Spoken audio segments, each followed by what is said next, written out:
Cung, silakan Pak Haji. Baik, terima kasih Pak Ketua kesempatan beri kepada saya. Yang saya hormati kita di ruangan ini. Ya, saya melanjut pembicaraan Pak Ketua tadi soal pasien-pasien yang di rumah sakit. Saya juga sering dilaporkan juga soal pelayanan di rumah sakit maupun oksigen habis. Tidak ada perawat yang masuk. Perawat hanya masuk ada jam-jam tertentu saja. Kalau laporan Pak Ketua tadi benar, karena 2 kali sudah orang nelpon saya karena Pak Ketua bongkar tadi pagi sama saya. Aku bilang Pak Ketua itu benar Pak. Aku bilang. Kedua, soal ruangan negatif yang untuk ruangan PCR. Katanya, kata Dokter Akbar harus bikin ruangan yang bagus. Kita besok mau ke klinik pertama. Kita mau cek permata. Kalau kita mau cek kalau itu hanya standar-standar saja, ada apa sebenarnya ini? Kita mau cek. Kalau ruangan itu hanya standar, kita cek Pak. Berarti kalau punyanya Dokter Waluyo bisa digunakan, kenapa rumah sakit tidak? Berarti ada permainan rumah sakit ini. Ya jangan ketawa Pak. Kita ingin jelas yang benar. Kedua, Bu Dinas, kemarin saya ditelepon sopir dari Muralawa. Sopir itu bawa pupuk masuk ke Keruing Pak. Untuk kita jelaskan saja. Masa mereka harus PCR ke Dokter Waluyo? Ada apa sebenarnya ini? Ada permainan apa sama Dokter Waluyo? Semua maupun perusahaan yang ada di Kutai Barat, semua Dokter Waluyo harus ke situ. Ada apa sebenarnya? Ada permainan apa dinas dengan Dokter Waluyo? Kita minta terbuka saja Bu. Nanti kita akan cek ke lapangan semua. Ya, karena Ibu sudah membantah ini, berarti ada apa-apanya Bu. Saya ini orang mantan penjahat, orang lapangan, saya tahu persis. Tanya itu Pak Robben itu penyidik. Apabila orang itu membantah saat itu berarti ada masalahnya. Itu Pak Robben orang penyidik Bu. Teman dari bujang saya. Saya ini orang lapangan. Apabila saat itu orang membantah, pasti orang itu punya masalah. Tanya saja Pak penyidik, itu penyidik Bu. Nah, intinya jangan main-main lah. Soal barang yang dipesan oleh rumah sakit, saya mau tahu apa merek alat PCR-nya, biar kita sama-sama cari nanti harganya. Karena Pak Akbar takut soal mengadakan barang itu dan membangun. Yang penting harganya sesuai yang diinginkan, dikasih oleh agennya, tidak ada masalah. Sudah dikatakan oleh Ektorat, nggak ada masalah. Dari pengadaan barang juga nggak ada masalah. Yang penting jangan main-main. Kita berharap dari tahun kemarin sudah ada barang-barang begini, tapi ternyata rumah sakit HIS sebesar itu tidak bisa beli alat PCR, sedangkan klinik Dokter Waluyo bisa beli. Kan aneh buat saya. Ini ada apa sih sebenarnya? Apakah kita rakyat Kutai Barat ini mau dibunuh pelan-pelan?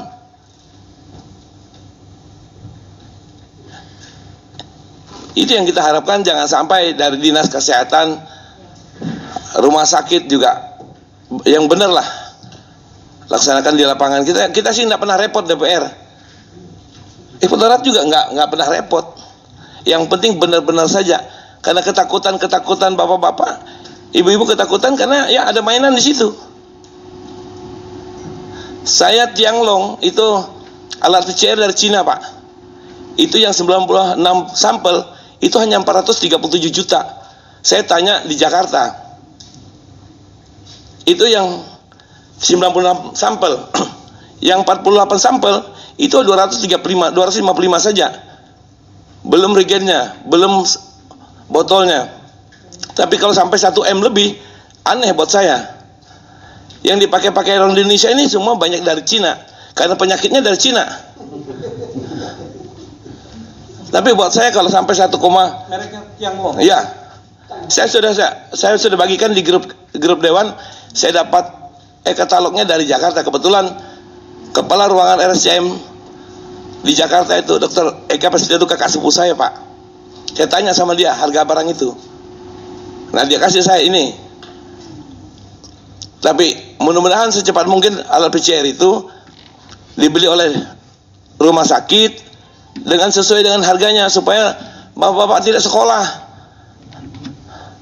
Kasihan juga kalau sampai sekolah hanya gara-gara mencari keuntungan dari orang lain yang kesusahan. Sekali lagi saya berharap untuk PCR atau antigen itu tidak boleh dimonopolin. Kalau masih ada saya dapat informasi, saya suruh Polres, Kejaksaan untuk cek semua itu. Kalau memang ada indikasinya, tangkapin semua biar clear masalah ini. Karena saya dapat laporan semua orang yang masuk ke sini maupun perusahaan-perusahaan semua udah terlalu Pak. Aneh kan ini, banyak rumah sakit klinik-klinik yang ada di Kutai Barat kok tidak diterima. Karena dia Ya, tapi kan klinik depan gang saya itu Pak lengkap juga, Pura Ngeriman Pak. Tapi nggak diterima, tapi hanya diterima oleh klinik dokternya Pak Luyo. Hanya itu bisa saya sampaikan. Terima kasih. Persoalannya, kalau kita ini tidak sama-sama memikirkan barang ini, ya memang tetap menjadi persoalan kita. Nah, jadi saya pikir mungkin ini Pak Inspektur yang perlu kita cari solusinya, jalan keluarnya. Kami dari DPRD berharap dalam kondisi-kondisi seperti ini dari pihak inspektorat, bantulah OPD ini supaya mereka ini ada pendampingan ketika mereka bekerja dalam kondisi yang aman. Tidak oleh karena dipaksakan kemudian dengan perasaan yang takut. Karena nanti ketika kami melaksanakan ini, kemudian nanti datang pihak kejaksaan, mereka periksa, kami akan kena. Itu salah satu persoalan kita. Nah, jadi artinya selanjutnya kami berikan kesempatan kepada pihak inspektorat, tolong kita jelaskan sama-sama ini. Makanya kami ini hari ini memang sangat penting ada pihak kejaksaan itu. Supaya kita nih satu kata, satu bahasa terkait dengan penanganan COVID di Kutai Barat ini. Jangan kita mempertahankan ego kita masing-masing. Kalau kita mempertahankan ego kita masing-masing, ya tinggal hari ini mungkin sudah berapa yang meninggal, besok sudah cadangan yang bergelimpangan. Ya ini kalau bahasa bergelimpangan ini lain lagi nanti konotasinya. Yang sudah di ruangan itu yang sudah mengap-mengap segala macam, itu kan sudah catatan yang akan meninggal semua itu.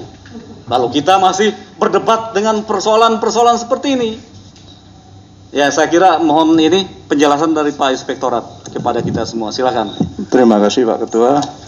Yang hormat Pak Ketua DPRD beserta Wakil Ketua DPRD, Bapak-Bapak yang terhormat dari anggota DPRD, anggota Dewan, Bapak-Bapak Kepala BKAD yang mewakili BPPD, Direktur RIS, Dinas Kesehatan, Kabak Pengadaan. Pertama mungkin saya sebelum menjelaskan masalah yang tadi, masalah pengadaan, saya tambahkan mungkin Pak Leo, izin Pak Leo ya, bahwa selain ada LKPP, surat edaran LKPP nomor 13 ya tadi untuk pengadaan darurat, ada sebenarnya ada peraturan lagi nomor 3 tahun 2020 itu yang sebagai pelaksanaan untuk penanganan COVID. Jadi di situ disebutkan untuk konstruksi memang bisa langsung dengan membuat surat perjanjian kerja SBBJ penetapan penyedia.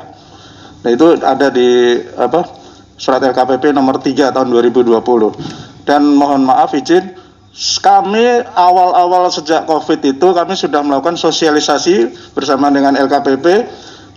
Kami mengundang seluruh masalah tentang pengadaan hubungan dengan darurat ini, Dinas Kesehatan, BPBD, semua yang terkait dengan pengadaan sudah kami sosialisasikan semua hal ini.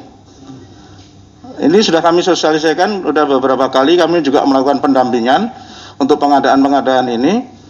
Dan seharusnya sudah nggak ada lagi permasalahan, tinggal pelaksanaan aja sebetulnya. Nah, terkait dengan tadi harga, yang pertama masalah ini permasalahan di Pratama ini. Kenapa kami melakukan itu dianggap tidak wajar, saya selalu menyebutkan kalau untuk penanganan darurat minta dong dari penyedia itu pernyataan bahwa harganya itu sekian. Pada saat itu saya nerima sekian. Itu. Nah, ini ada yang nggak ada. Dan kami selalu konfirmasi, tidak serta-merta menyatakan itu kemahalan. Kami selalu konfirmasi. Berapa sih yang diterima? Wajar nggak tukang sehari 1 juta? 1 juta. Ya itu, seperti itulah. Kan tukang hanya satu aja, kan banyak. Alasannya nggak ada yang mau ini. Oh banyak tukang tuh di Sumbersari, ini semua banyak gitu loh. Nah seperti itulah yang kami selalu, kami hati-hati juga ini uang ini gitu loh. Nah terus masalah masker. Kami kayaknya nggak pernah meriksa masker harga segitu. Mohon maaf BPBD, saya nggak pernah meriksa harga masker. Kalaupun ada kami selalu konfirmasi Pak. Benar nggak harga saat beli itu segitu? Ada pernyataan nggak? Itu yang selalu saya ulang ke teman-teman. Minta dong supaya tanggung jawab ini beralih ke penyedia. Bahwa memang harganya saya sekian dan saya terima sekian. Kalaupun nanti dikonfirmasi dari produsen atau apa bahwa ini kemahalan dari BPK atau KPK, yang kena tanggung jawabnya si penyedia. Ini selalu saya tekankan ke teman-teman, minta harga. Beberapa hasil kami audit, ini mereka ini nggak ada gitu loh. Makanya kemarin ada beberapa yang kami minta nggak ada, begitu nggak ada kami konfirmasi langsung ke tokonya. Harganya kami nerimanya sekian ini Pak.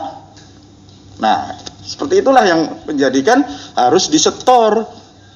Karena memang selisih antara SPC sama hasil dari konfirmasi kami gitu loh. Termasuk beberapa permasalahan kemarin di BPK. Salah satu kasus yang kemarin waktu di sini sudah saya sampaikan di Bongan yang di toko Kiki. Mereka kwitansinya toko Kiki semua. Padahal Kiki itu nggak jual buah-buahan.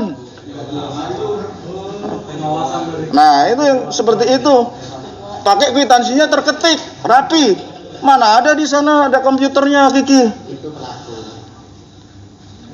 Nah itu yang seperti itu yang harus kita konfirmasi, dikonfirmasi itu temuan BPK kemarin beberapa yang seperti itu.